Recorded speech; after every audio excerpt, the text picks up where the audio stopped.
Hey, so the release of the new MCU film, Thor: Love and Thunder, we now have 8 movies that star the God of Thunder in Marvel projects. So today I'm going to stop and rank all 8 of them from the worst to the best. Our contenders today are the MCU films Thor, Thor: The Dark World, Thor: Ragnarok, and Thor: Love and Thunder, as well as the 1988 Incredible Hulk TV movie, The Incredible Hulk Returns, Hulk versus Thor, Thor: Tales of Asgard, and Marvel Superhero Adventures Frostbite. With that said, let's get started. Coming in last place for me is going to be Marvel Superhero Adventures Frostbite. Overall, this movie is way more boring than it has any right to be considering the plot. The plot involves Loki teaming up with Ymir to kidnap Santa Claus and steal his powers while being chased by the Avengers and also having Rocket and Groot involved. Sounds like an interesting plot, right? Wrong. This is a very bland, boring, forgettable special that is very clearly aimed at a much younger audience. Little kids, like 2, 3 years old, might get a laugh out of this and think that the characters are kind of cute and might be an interesting, little introduction for them. Me personally, as a grown man, I had a very hard time getting into this, so it's last place. Coming in second place for me is going to be Hulk versus Thor. For me, this is one of those movies that the title alone should have made for an awesome, amazing movie. Instead, rather than having Hulk versus Thor, which only happens about probably like a good 10% of the runtime, we either get mindless Hulk rage that is aimed at Asgardian characters that we don't care about, or we nonstop get focused on characters like Lady Sif, the Warriors 3, Amora the Enchantress, Loki, Hela, and none of them are developed well enough and have enough interesting things about them. So overall, it just ends up being boring. One thing I will give it that does put it above Frostbite is that when there actually is Hulk versus Thor, it is extremely awesome, especially with one scene where Thor uses Mjolnir to create like this nuclear thunder explosion by tossing it at the Hulk and basically cause like this massive chain reaction lightning thing. That's awesome. Thought that was cool. Apart from that, I'd say it's a pass. Coming in sixth place for me is going to be Thor, the newest movie in the franchise, Thor: Love and Thunder. For me, this is one of those movies that is unbelievably frustrating because, on the one hand, when it deals with Natalie Portman's Jane Foster and her cancer storyline, or Christian Bale as a terrifying, creepy new villain in Gore the God Butcher, it is an awesome movie and it is very emotional, had me really hyped, and I was having a great time. However, intercut into those scenes, you have Thor riding Stormbreaker like he's the Wicked Witch of the West from The Wizard of Oz. You have a near SNL parody of Zeus, Matt Damon and Melissa McCarthy doing a stage play of Thor Ragnarok, Valkyrie doing an Old Spice commercial, a literal dumpling god named Bao that is just a dumpling with chibi eyes, and the list just goes on and on and on with just these weird off the wall jokes that do not fit into a story that deals with god butchers and cancer. The two do not mesh well at all, and it is a very weird, almost kind of like icky feeling in a way because cancer is such a real thing. It makes for it puts a bad taste in your mouth almost. There are some enjoyability factors in here, a few things that give you laughs here and there, but overall, this is one of those movies I would just wait till it hits Disney Plus. It is not worth the theater experience. Coming in fifth place for me is going to be The Incredible Hulk Returns. Now, this is one of those movies that has kind of its ups and downs. On the one hand, it really depends on whether or not you can get behind Lou Ferrigno's Hulk from the 1980s TV series. If you can get behind a cheesy, action-filled series that deals mostly with, a Hulk that is flexing his muscles and grunting,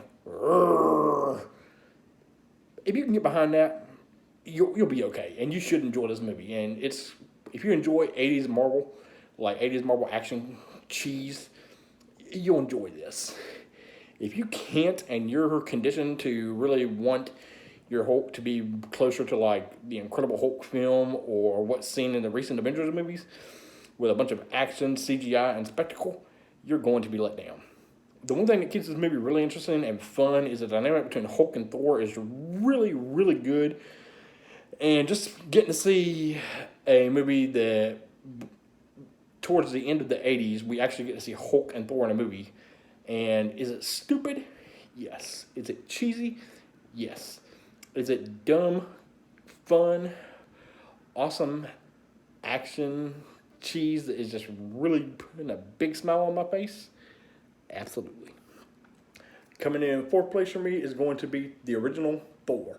This is one of those movies that, as far as an origin story goes, it does really well and sets the foundation for this franchise really well.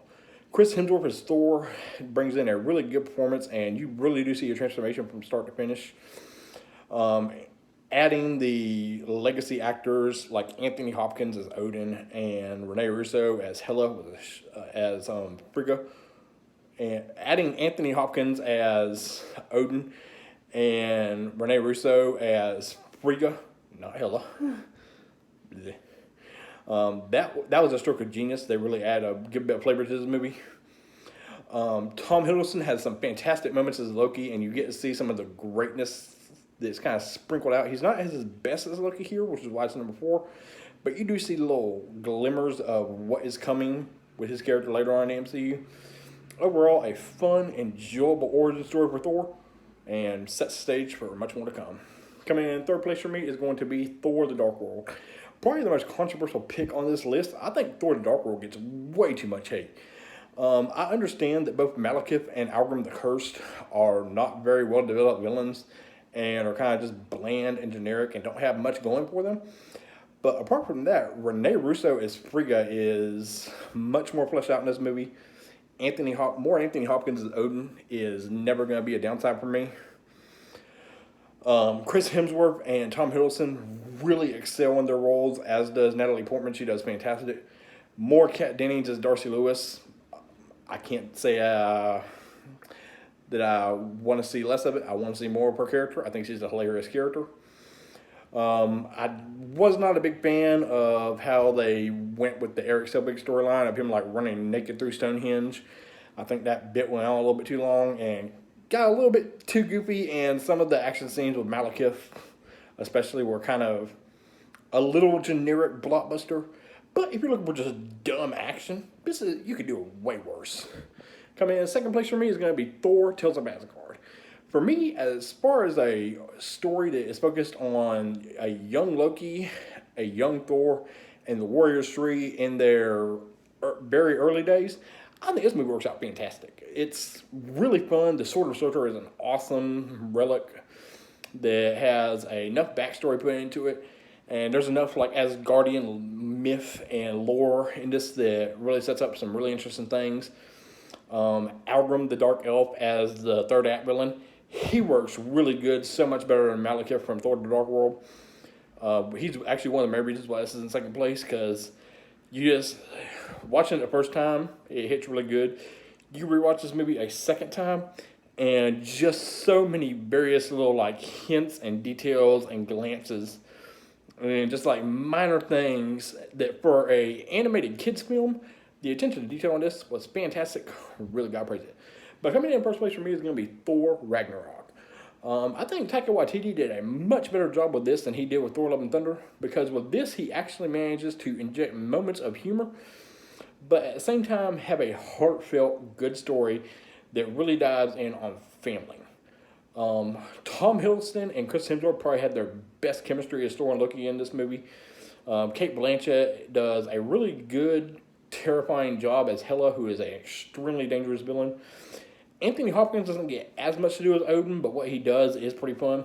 Korg is a fun, fantastic character that is hilarious in every scene in the MCU he's been in. I could go on and on. Tessa Thompson as Valkyrie is an awesome addition to this franchise. Overall, this movie made me laugh. It made me cry in certain scenarios. There were like awesome music, awesome action set pieces. This is what I want out of a Marvel movie. Not just MCU, but like Marvel in general. So it comes in at number 1. Let me know in the comments down below if you've seen any of these 8 movies. Which one do you love? Which one do you hate? If you haven't seen any of them, does this list make you want to look into them? And maybe see if you're missing something? go ahead and leave your comments down below and, give me your ranking. You don't have to do all movies if you don't want to. Just do the movies that you've seen, and let's have a lively discussion. Keep it friendly. Hope you all have a good night. Take care.